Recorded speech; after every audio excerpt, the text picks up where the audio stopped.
Welcome back to Tell Me More Stories Told as podcast. I'm so glad you're here for another deep dive into the unexpected. Today, we're going on a journey. Okay. It might seem a little, ordinary at first. Oh. We're talking about drinking straws. Drinking straws. I know. Not exactly the most glamorous topic. Yeah. But trust me. Okay. This seemingly simple object has a surprisingly long and fascinating history. Interesting. And maybe even a few secrets you haven't sipped on yet. Well, what's so intriguing about the drinking straw is that its story touches on so many aspects of human history, Okay. from ancient rituals to modern environmental debates. Great. It's a window into how we've lived, what we've valued, and how our choices have shaped the world around us. Okay, so let's rewind the clock way back. You're Yeah. telling me straws have a history that goes back thousands of years. Thousands indeed. Wow. Our journey starts in ancient Sumeria, Okay. around 3000 BCE. 3000 BCE. That's over 5,000 years ago? Wow. Archaeologists have unearthed evidence that the Sumerians were already using straws to enjoy their favorite beverage. Beer. Beer. Yes. Through a straw. It's true. I guess it makes sense. No one wants a mouthful of chunky bits in their brew. Right. But what were these ancient straws even made of? They were actually quite resourceful, Okay. using reeds and hollow plant stems. Okay. But here's where it gets really interesting. Mm. In a Sumerian tomb dating back to that era, archaeologists discovered something truly remarkable: a gold drinking straw, exquisitely crafted and inlaid with precious lapis lazuli. A gold straw. Uh-huh. Wow. Talk about sipping in style. That definitely changes my image of ancient beer drinking parties. It does, doesn't it? And that discovery tells us something really important about straws, even in ancient times. They weren't just practical tools, they could also be status symbols. Okay. Objects of luxury and artistry, much like fine jewelry today. They tell us about the hierarchies and values of those societies. So fast forward a few millennia. Were people still sipping through straws in, say, the Middle Ages? Absolutely. Okay. By the 1800s, rye straws were the go-to choice. They were readily available and, well, they did the job. Rye straws. Yes. I'm imagining they weren't exactly the smoothest sipping experience.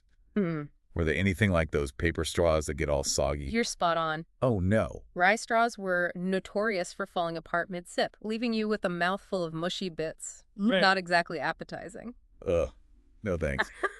I think I'll stick with my modern straws. Speaking of which, how did we even get from those soggy rye straws to the paper and plastic varieties we're all familiar with today? That brings us to a pivotal moment in straw history, the late 1800s. Okay. Washington, D.C., Okay. a sweltering summer day, and a man named Marvin C. Stone enjoying a mint julep. Okay, I'm intrigued. This Marvin Stone sounds like my kind of guy. Sipping mint juleps on a hot day. What's his connection to the straw? Well, Stone was a paper cigarette holder manufacturer. Oh, wow. And as he was savoring his drink, the taste of the dissolving rye straw kept interfering with the minty goodness of his julep. It was a problem that needed a solution. So what did he do? So he took matters into his own hands. Okay. He experimented with winding strips of paper around a pencil, Okay. gluing them together, and voila! The first paper straw was born. That's pretty ingenious. So problem solved.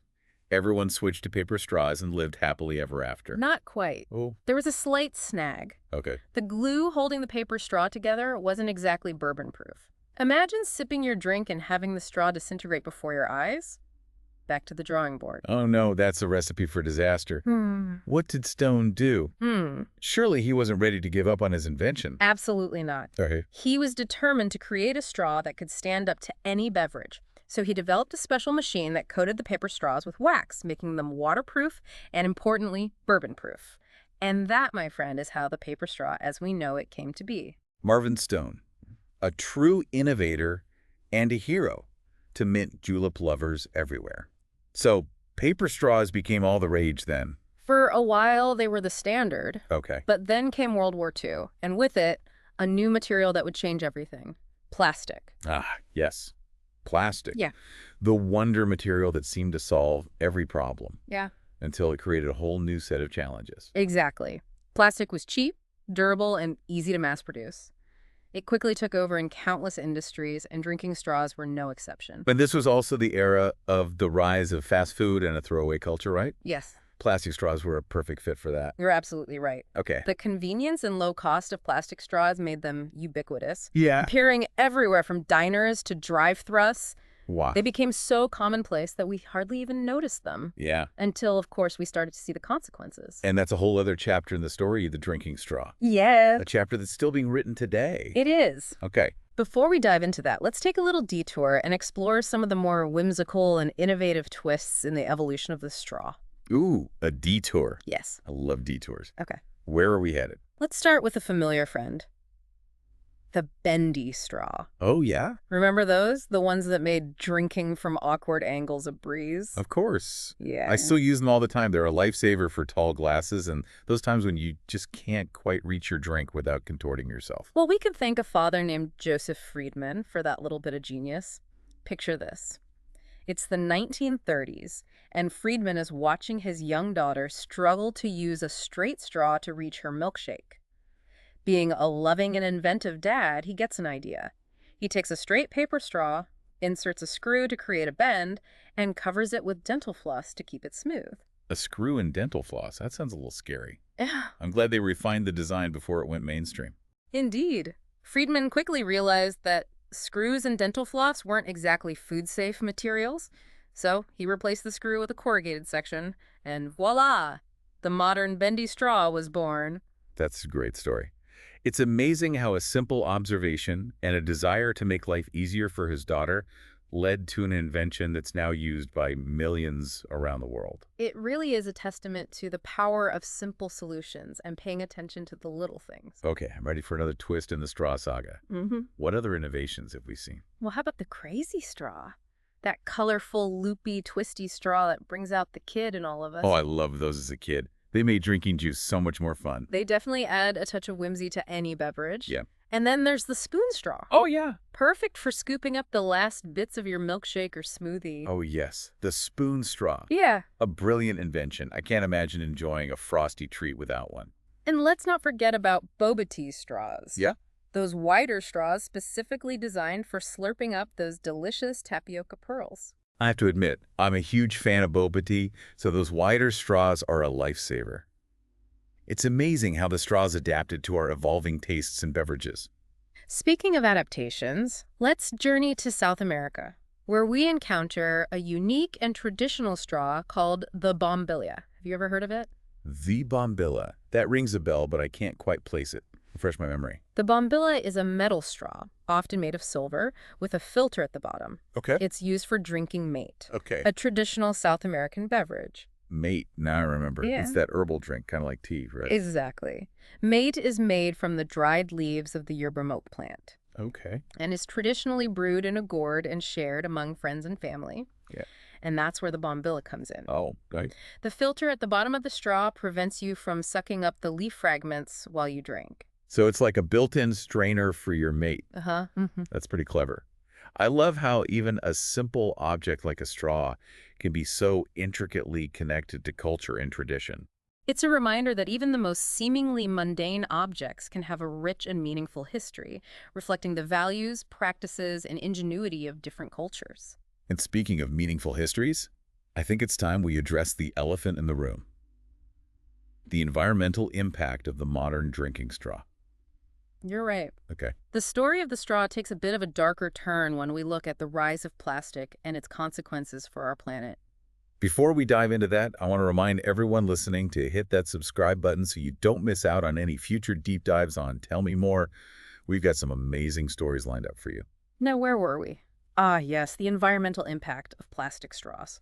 Almost ironic, isn't it? We started with a gold straw, a symbol of luxury and status, and now we're talking about plastic straws, the ultimate disposable item. It is a stark contrast, isn't it? And it reflects a larger shift in our relationship with material goods Yeah. and the environment. The rise of mass production and consumerism in the 20th century led to a proliferation of cheap disposable products often made from plastic. And straws, with their small size and single-use nature, became emblematic of this throwaway culture. Precisely. Yeah. We became so accustomed to the convenience of grabbing a straw with our drink that we didn't really think about where it ended up after we were done. Out of sight, out of mind, right. Right. But of course, those plastic straws don't just disappear. Right. They end up in landfills, our waterways, and ultimately the ocean. And that's where the real trouble begins. Plastic straws are incredibly durable, Yeah. meaning they can persist in the environment for hundreds of years.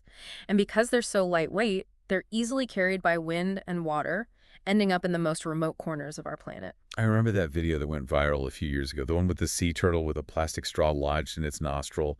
It was heartbreaking to watch, and it really brought home the devastating impact of plastic pollution. That video was a turning point for many people. It made the problem of plastic straw pollution visceral Yeah. and impossible to ignore.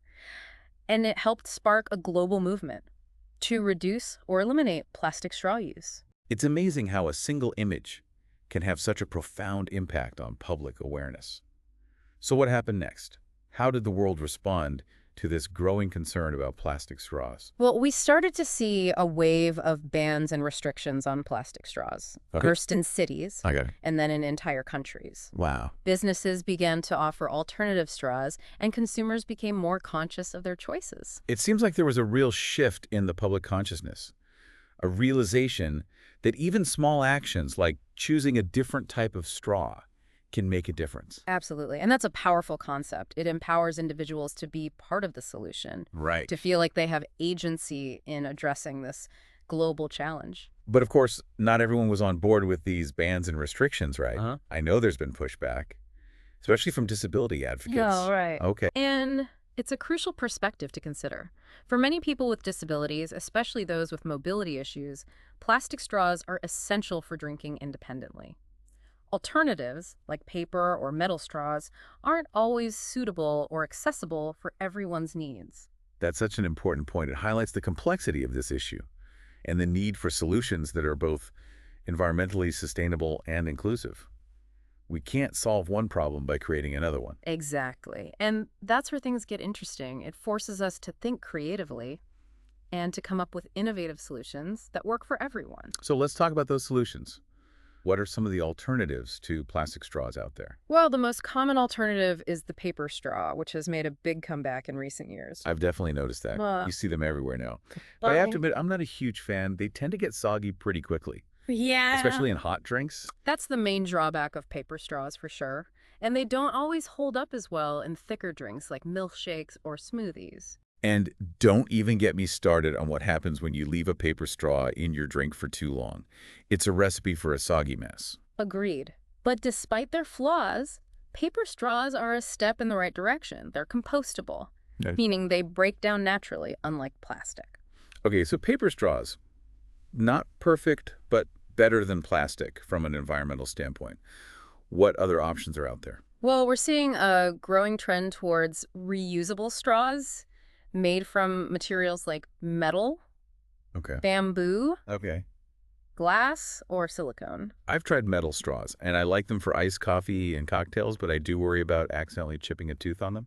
That's a valid concern, especially for people with sensitive teeth Yeah. or for young children. Silicone straws are a good alternative for those who prefer a softer, more flexible option. What about bamboo straws? They seem to be gaining in popularity. Bamboo is a fantastic material for straws. It's a sustainable and fast-growing resource, making it an eco-friendly choice. Plus, bamboo straws have a natural, earthy aesthetic that a lot of people find appealing. So it seems like there's a straw out there for every taste and preference. But with so many options, it can be tough to know which one is the best. What should people consider when choosing a straw alternative? That's a great question. It really depends on your individual needs and priorities. Think about factors like durability, Okay. ease of cleaning, Okay. whether you want a reusable or disposable option, Okay. and of course, the environmental impact. So do your research, folks, and choose the straw that works best for you and the planet. And maybe keep a few different options on hand so you're prepared for any beverage situation. Exactly. And don't forget about those edible straws that are starting to appear on the market. Edible straws. Wait, you mean you could actually eat your straw after you're done with your drink? Tell me more. It's true. Oh, wow. Edible straws are made from ingredients like rice, Okay. seaweed, Okay. pasta, or even sugarcane. Okay. They're a fun and innovative way to reduce waste. and add a little bit of novelty to your drinking experience. That is so cool. It's like the ultimate zero-waste solution. You finish your drink, and then you eat the evidence. I love it. They're still relatively new, but edible straws have a lot of potential to revolutionize the way we think about drinking straws and their impact on the environment. It's incredible how far we've come from those simple reed straws of ancient Sumeria. We've gone from gold to rye to paper to plastic, and now to edible straws. It's a testament to human ingenuity and our constant quest for a better drinking experience. And it highlights how even the most seemingly mundane objects can have a fascinating and complex history, Yeah, reflecting our evolving values, ingenuity, and relationship with the world around us. well said. Okay. Before we wrap up our deep dive into the world of drinking straws, I want to leave our listeners with a final thought. So the next time you reach for that straw, Yeah. think about the impact it might have on our planet. Okay. Ask yourself, Do I really need this? Or is there a better, more sustainable option? that's a powerful question. And it's a conversation we need to keep having. It's easy to feel overwhelmed by the scale of environmental challenges. But the story of the drinking straw reminds us. Yeah. That even small changes can have a ripple effect. It makes you think about all the other ordinary objects in our lives, doesn't it? Hmm. The things we use every day without giving them much thought. Yeah. What stories do they hold? What impact do they have on the world around us? It's a fascinating thought experiment, isn't it? I encourage our listeners to choose an everyday object. Right. A toothbrush, a coffee cup, a pair of shoes, Yeah. and trace its journey from raw materials to finished product to disposal. You might be surprised by what you uncover. That's a great challenge. It's a reminder that there are stories hidden everywhere, waiting to be discovered. And those stories can help us connect with the world around us in a deeper, more meaningful way. Speaking of stories, Yeah. have you ever heard about the time when a drinking straw saved lives? No. Tell me more. Okay. That doesn't sound like something that would happen every day. During World War II, Okay. a group of American soldiers Yeah. were trapped behind enemy lines. Wow. They were low on supplies Yeah. and desperate for a way to communicate with their allies. Right. One of the soldiers, a Yeah. resourceful fellow, came up with a brilliant idea. Oh. He took apart a radio, Oh. using the thin copper wire inside to create a makeshift antenna. Okay. But he needed a way to support the antenna and keep it elevated. Yeah. That's where the humble drinking straw came in. I can't believe it. A drinking straw helped save the day. That's right. The soldier used a straw to support the delicate antenna wire, allowing them to send a distress signal that was picked up by a nearby Allied patrol. Wow. Thanks to that straw, they were rescued and returned home safely.